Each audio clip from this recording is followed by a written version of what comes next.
Ayun guys, yan. May dalawang sako. Hindi, dyan si daddy. Nabito. Dyan daddy. Hello guys, ayan po. Ito talaga yung una kong ginawa eh. Yung super jumbo na box. Maliit lang pala siya pag nabuo na. Siguro hanggang dibdib. Ayan po. Mali pa talaga ako ng gawa, palpak. Inubos ko yung kulay red na tatak ng packaging tape. Scotch tape ng MSM. Mali ako ng gawa dahil first time ko yan. Nung una kasi si daddy gumawa eh. Hindi ko napansin. Ngayon nga, nag-aalangan ako. Sabi ko, wala, mali-mali ginawa ko. Sinako ko kagad. Konti lang pala yung nailagay ko. Hindi ko nalagyan ng brown na packaging.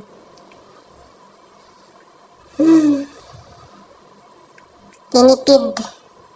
Tinipid ni Denise. Sana maging strong ka yung box ko. May binili naman tayong packaging. Bakit tinipid mo, B?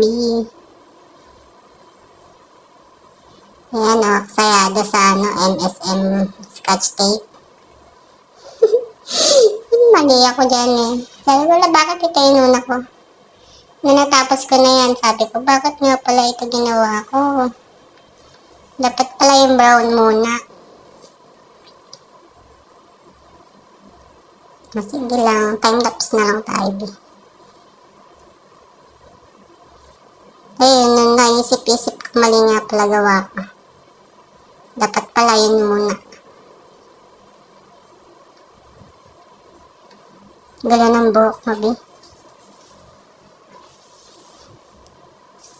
Pagkagising, kain lang, tapos ganyan. Hindi na nagsusuklayan pag nasa loob lang ng bahay.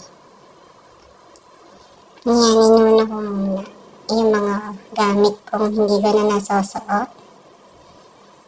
Binilit-bilit ko. Dalawang box din siya na tag 20 kilos or tag I think 15 kilos siguro. Hindi ko na maalam. Nilagyan ko muna siya ng box ng patibay. Guys. Dahil hindi ko maabot yung loob, itinusok ko pa siya ng tubo. Basta tubo ba yun? O aluminum. Yan, tinutumba-tumba ko pa yung box para maipasok ko yung nalimutan ko naka-time-lapse. Naka-video pala ako guys. Patuwad-tuwad kabi. Sorry na guys.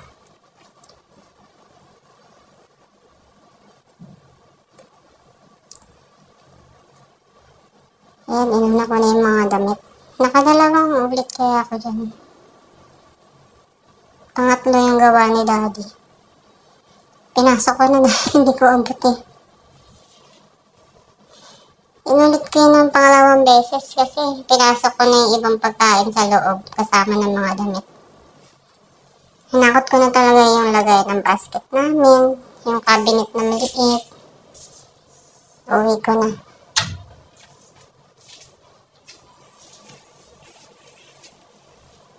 Para pang naghakot kami ng papunta sa kabilang bahay, konti na ng bitbitin namin.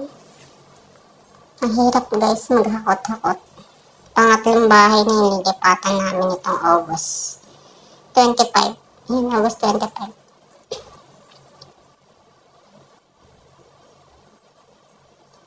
Sumakat ang balakang ko yan guys, pagkatapos ko.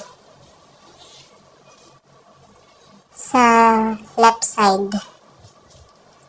At yung tiyan ko.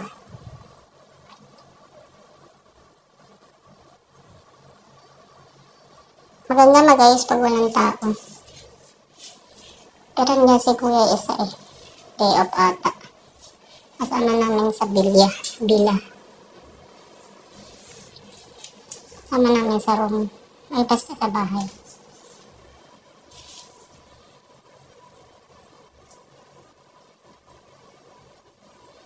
Kaya binibili ko yung ibang mga liquid. Nalimutan ko, nalagyan ko pala ng mga liquid something dyan. Yung milk soap. Yung bath soap pala. Tsaka lotion. Tsaka dishwashing. Hindi ko natanggal, guys. Excuse me.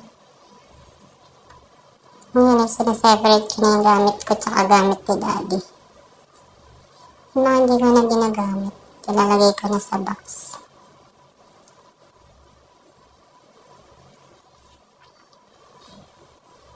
Arrange lang.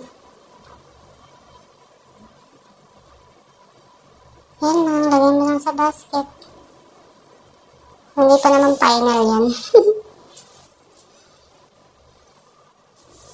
Kaya na lang muna malagyan ko ng packaging tape.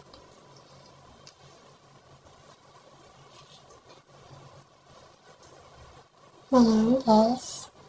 Nilalagay ko ng ibang pagkain. Kasama ng mga damit.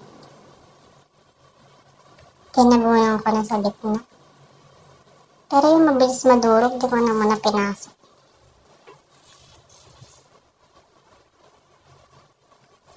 Ngayon siguro yan sabi ko.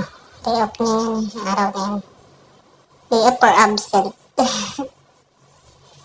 Ito guys, yung mga bagahe ko. Lagay ko na dyan. Sorry naman nakalimutan ko, naka-video pala ako. Pabuking-buking ka pa dyan ah.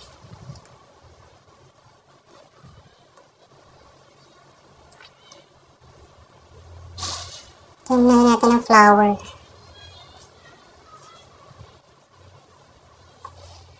Yun lang guys. Ayun, inalis ko na yung mga pa-expired. At di nakakayanin ng 2 months. I-remove na ang dapat tanggalin. Ipasok na ang matagal pa ma-expired. Ayun guys, so naipasok ko pala yung violet tsaka yung yellow dishwashing. Bye bye guys! And thank you for watching. Thank you Lord. I love you.